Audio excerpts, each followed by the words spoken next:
Hi everyone, my name is Mandy Berger and this is my Module 5, Barriers to the Web 2.0. To start off with, I want to start with the summary of our articles over the Barriers to the Web 2.0 and how they apply to myself and my district. The first article I read was Barriers to Using the Web 2.0 in the 21st Century Schools. I thought the main topic of this article, it explained why schools lag behind and why more aren't jumping on the innovative technology bandwagon. For some schools that's hard, especially for our district. We'd be one of those schools.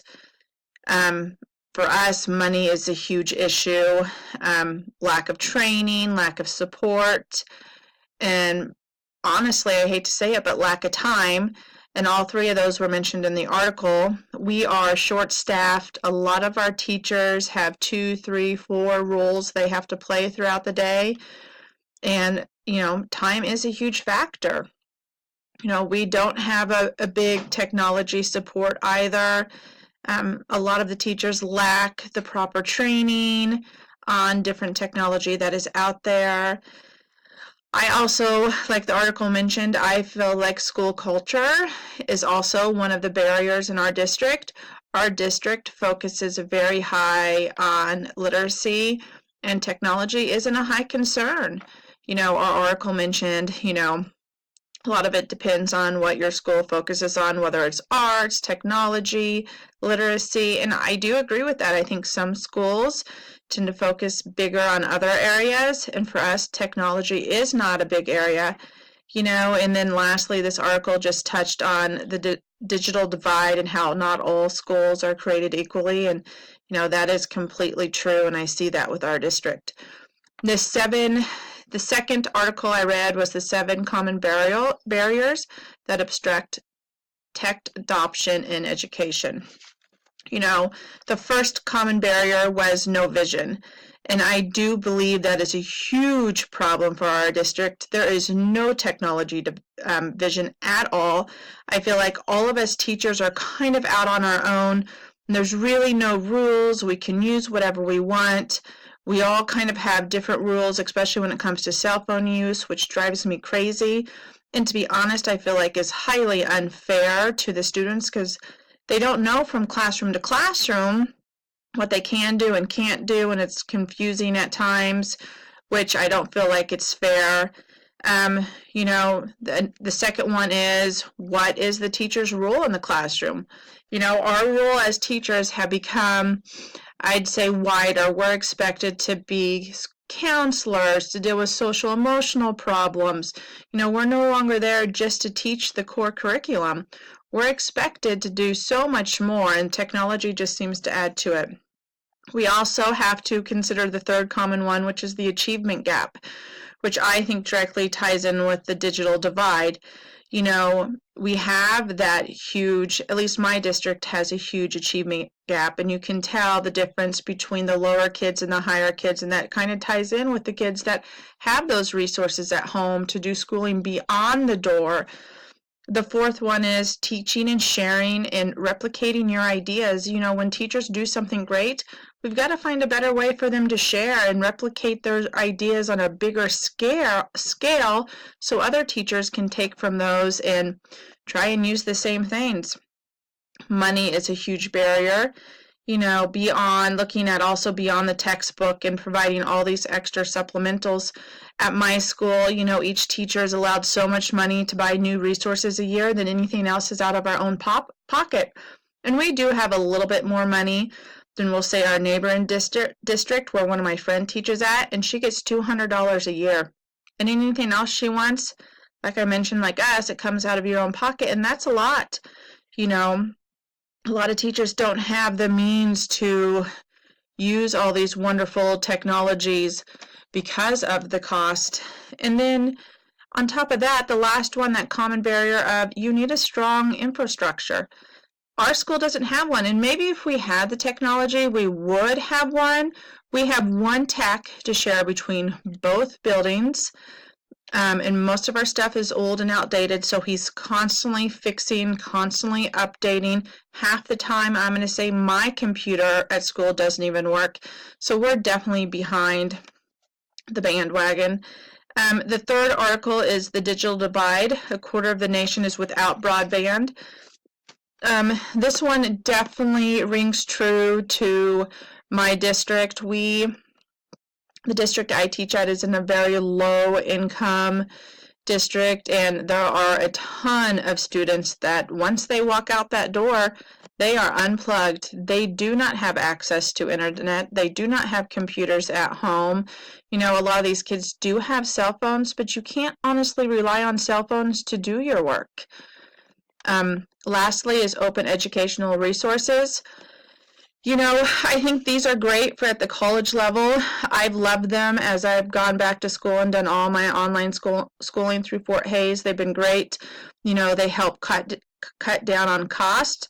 However, there's a lot of questions at the secondary and first level is, are they as good as textbooks? You know, are they worth saving that money on? Are they really getting the kids the curriculum that they need? So that's the summary for how it pertains to me. The first question is, can the digital divide be resolved? You know, worldwide, I don't believe it can. I feel like there's too many areas in the world where there's just not the money, or the location's poor. You know, there's too many underdeveloped nations. If you look at my picture, it kind of shows you all the things that tie into the digital divide. I feel like there's too many things for us to try and close for it ever to be resolved. And as far as the Sylvan Lucas School District, I honestly am not sure that it can there either. Like I mentioned earlier, we are just such a low income school that we just don't have the funds. And as watching and listening to my peers' videos, a lot of the other districts offer so much, or the communities offer free Wi-Fi, and unfortunately we just don't have that yet in our area. Next is student needed skills for the 21st century. You know, I think if you focus as a teacher on the 4 C's, you're on the right track. We need our students to be critical thinkers. We need them to be good communicators. We need them to collaborate well with others and be open to collaborate well with others. And creativity is a huge one. On top of those, I would have to say we need to teach our kids to be more patient. They're all about instant gratification and wanting things now, and things just being readily available, and that's not real life. So we need to teach them patience. I also believe we need to teach them to stay on task. You know, with the internet, there's so many distractions anymore, and we need them to focus and do what needs to be done, which ties in with do the work. You know, with technology, it has allowed us to become lazy. It's allowed our students to become lazy and take sometimes the easy way out with cheating. And so those are the things I feel like students need to focus on to be successful. What impact has the global economy had on your personal use? For me, you know, we have cell phones, I have iPads, I have a laptop, a school and a personal. My kids have laptops. For me, the best thing about it is online schooling, being able to take online classes like this one. I do a lot of my shopping online and have it delivered, especially since we live probably an hour and 15 minutes to the closest Walmart, 30 minutes to the closest grocery store. It's also offered me a wider customer base. I own a clothing boutique, and I do have an online store that goes with it, so that's been great. It's kind of opened up a wide range, and it allows me to stay connected to my family that doesn't live close to me. So for me, it's been great. What technology training do you still need to be effective? You know, for me personally, I would love some classes on Google Classroom and how to effectively use that in my classroom with my older kids. You know, I've kind of dabbled in some other areas and some other tools like Canvas, but you know, our school doesn't offer a lot, so to be honest, I think I would need a lot of the teachers would need a lot, but the first thing I would like to learn is Google Classroom. Is your school or district equipped with the 21st century technology? We do have some. We have one big computer lab at our high school. We have two smaller computer labs at our grade school. Also at our grade school, we have iPad carts in the lower level grades. They share. Each classroom doesn't have their own. At the high school, the student to laptop ratio is 1-to-1, which is great. However, our computers are used, so a lot of times they're not working. But when they do work, they're wonderful. And if you look at this picture, though, there's so much more that's available. Like our school does not have interactive whiteboards, which I'd love to have. At the high school level, there are 3 classes that have digital projectors. At the grade school, almost all of them have the digital projectors. We don't have DVD or VHS players or TVs in our classroom. We also don't use the student response system, which I think would be awesome to have. So although we do have some, we don't have a lot. What are the advantages? The advantages are just letting kids be creative. We've learned from early on that students learn and express themselves in different ways, and we can't all do it in the same way. And technology allows kids who aren't successful writers, who aren't great speakers, maybe to express themselves in other ways, make a video or a slide presentation. It also offers kids to experience real-world experiences that they wouldn't otherwise have. It, helps in those 4 C's as critical thinkers, it gives them career opportunities. That being said, I also feel like there's disadvantages, especially once again for us, money is a huge issue. We can't offer the same thing technology-wise that other schools are. That same goes with location. Our Wi-Fi is awful. It also, the disadvantages I see are students without access. I'm going to say 30 to 40% of our kids, once they walk out the door, they don't have access. There's no internet at home. They don't have laptop. My biggest disadvantage, I think, is it teaches kids bad habits. It's taught them to be lazy. It's easier for them to cheat. And lastly, bullying. I think it has made bullying so much easier for kids, especially cyberbullying. Have you experienced problems with cyberbullying? Sadly, I'd have to say yes. It's kids, since we have no technology vision at our school, there's no solid rule, room to room, on cell phone use. So kids are constantly on their phones. And I'd have to say, as a school leader, that'd probably be the first thing I would step in and change.